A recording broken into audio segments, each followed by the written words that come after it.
Hello everyone, welcome और welcome back to big faction YouTube channel. So आज की video में हम डिस्कस करने वाले हैं कस्टमर अडॉप्शन प्रोसेस कि क्या क्या प्रोसेस जो होता है वो इन्वॉल्व होता है। अगर एक कस्टमर को आप अपने प्रोडक्ट को सेल करना चाहते हैं तो क्या क्या स्टेप्स होते हैं उसमें। तो जनरली इसमें 5 स्टेप्स होते हैं। आइए शुरू करते हैं वीडियो बिना किसी देरी के। तो कस्टमर अडॉप्शन प्रोसेस के अंदर जो 5 प्रोसेस होता है उसमें से सबसे पहला होता है आपका अवेयरनेस, सेकेंड आपका होता है इंटरेस्ट, उसके बाद होता है आपका evaluation and then product trial and उसके बाद आता है अडॉप्शन। सो जनरली ये 5 स्टेप होते हैं। मार्केटिंग की नज़र से आप देखेंगे तो ये जो पूरा प्रोसेस है ना वो स्मूथ होना चाहिए, क्योंकि स्टार्ट आपका अवेयरनेस से होता है आपके प्रोडक्ट के एंड देन जाके अडॉप्शन पे आता है। अडॉप्शन मेनली मतलब सेल होना, ठीक है। तो ये आपका प्रोसेस होता है। तो आइए देखते हैं कि एक एक स्टेप पे क्या क्या चीज़ें हैं एंड कैसे ये प्रोसेस को आप स्मूथ बना सकते हैं। तो सबसे पहले जो स्टेप है वो है अवेयरनेस। अब अवेयरनेस में क्या होता है कि अवेयरनेस में आपको मेनली प्रोडक्ट या फिर आपकी जो सर्विस है उसकी अवेयरनेस आपको दिखानी होती है। इसमें आपको सबसे बेस्ट एग्जांपल अगर मैं बताऊं तो आप मूवीज़ का ले सकते हैं, म्यूजिक वीडियोस का ले सकते हैं, कोई नया प्रोडक्ट लॉन्च होता है उसका आप ले सकते हैं। वो लोग क्या करते हैं कि ट्रेलर निकालते हैं, ट्रेलर के पहले टीजर निकालते हैं, करेक्ट, जिससे अवेयरनेस बढ़ती है। ज़्यादा से ज़्यादा मार्केटिंग जो होती है वो इसी स्टेज पे हो जाती है कि टीजर आ गया, ट्रेलर आ गया,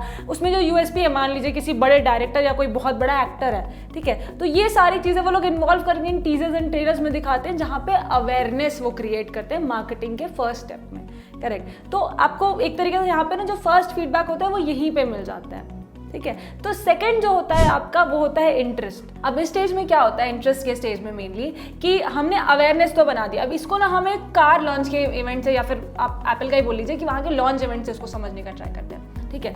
अब पहले टीजर तो आ जाता है, अब ट्रेलर में क्या होता है या फिर लॉन्च इवेंट्स में क्या होता है मेनली कि अवेयरनेस तो ऑलरेडी है कि कोई प्रोडक्ट आने वाला है, कोई मूवी आने वाली है, इस तरीके से कोई प्रोडक्ट लॉन्च होने वाला है, करेक्ट। अब लॉन्च इवेंट में मेनली क्या करते हैं कि वो उस चीज़ की या फिर उस प्रोडक्ट की या उस सर्विस की ना वो यूएसपीज बताते हैं, अच्छे से हाईलाइट करके दिखाते हैं। जो वीडियोस भी आप देखेंगे आजकल जो ई कॉमर्स वीडियोस होते हैं उसमें क्या करते हैं कि अवेयरनेस के साथ वो इंटरेस्ट भी बताते हैं कि क्या क्या यूएसपीज जो है वो ऑलरेडी अवेलेबल है उस प्रोडक्ट के अंदर, ठीक है, जिससे अवेयरनेस तो ऑलरेडी पहले आ जाती है। अब इंटरेस्ट उससे फिर वो जागता है उस प्रोडक्ट के बारे में और जानने के लिए। हम लोग इंटरेस्ट जो है हमारा मेनली इस स्टेज पे होता है। अब एक मार्केटर के अगर आप नजरिए से देखेंगे तो ये 5 स्टेजेस तो ऑलरेडी है।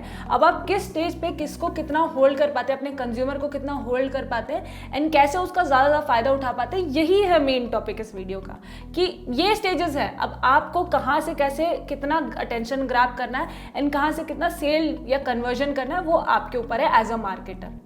तो मेनली इंटरेस्ट के स्टेज पे क्या होता है कि आपने अवेयरनेस पहले ही जनरेट कर ली थी। अब यहाँ पे अपने प्रोडक्ट, अपने ब्रांड या फिर उस पर्टिकुलर चीज़ के बारे में एक इंटरेस्ट जगा के दे रहे हैं। अवेयरनेस के बाद नेक्स्ट स्टेज जो है वो है इंटरेस्ट। अब इसके बाद थर्ड स्टेज जो आता है वो होता है आपका इवैल्यूएशन। अब इवैल्यूएशन के स्टेज पे क्या होता है कि इंटरेस्ट ऑलरेडी जाग चुका है, अब वो यहाँ पे ना आपके प्रोडक्ट, आपके सर्विसेज को इवैल्यूएट करता है। यहाँ पे आपके रिव्यूज, आपके रेटिंग्स या फिर इस तरीके से आप कह सकते हैं कि क्या क्या यूएसपीज है, जो कंपैरिजन होता है ना वो वहाँ पे मेनली इस स्टेज पे होता है। तो आपको ये ध्यान रखना है कि इस स्टेज पे आपका जो प्रोडक्ट या आपकी जो सर्विसेज है वो विन करनी चाहिए। आपने अवेयरनेस जगा दिया, इंटरेस्ट जगा दिया, बट अगर वो चेक कर रहे हैं कि इसके रिव्यूज या फिर इसके यूएसपीज जो है वो क्लेम कर रहे हैं वो मार्केट में सबसे बेस्ट है या नहीं, तो इस स्टेज पे हमें मेनली जीतना होता है ताकि वो प्रोडक्ट ट्रायल के स्टेज जो है नेक्स्ट जो है कि वहां पे वो प्रोडक्ट एक्चुअली में ट्राई करके देखता है एक शॉर्ट टर्म के लिए, करेक्ट, उस पर हम जाते हैं अभी। बट मेन ये है कि इवैल्यूएशन में जहाँ पे वो रिव्यूज हमारी सारी चीज़ें कंपेयर करता है, एग्जैक्टली वो कंसिडर कर रहा होता है प्रोडक्ट को परचेज करने का, हमें यहाँ पे मेन जीतना होता है। जैसे मैंने पहले बताया कि नेक्स्ट स्टेप जो है वो आपका प्रोडक्ट ट्रायल।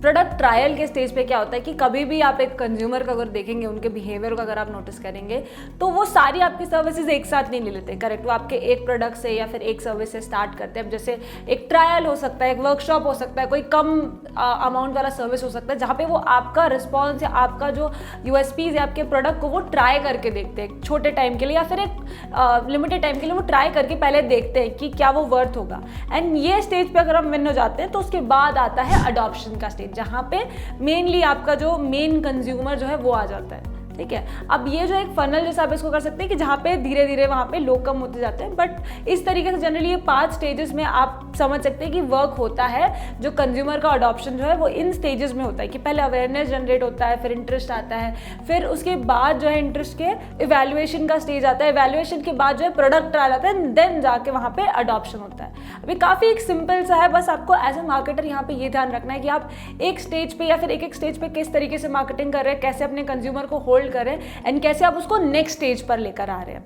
ठीक है। तो आई होप ये वीडियो आपको यूजफुल लगा। अगर आपको कोई भी डाउट है, अगर आप किसी भी क्वेश्चन के साथ आप अटके हुए हैं तो हमें आप कमेंट्स में ज़रूर पूछ सकते हैं। अगर आप कमेंट्स में नहीं पूछना तो हमें आप ईमेल आईडी या हमारे वेबसाइट के थ्रू भी हमें रीच आउट कर सकते हैं। अगर अभी तक आपने सब्सक्राइब नहीं किया है तो सब्सक्राइब ज़रूर कीजिएगा, लाइक कीजिए, फॉलो कीजिए। Thank you for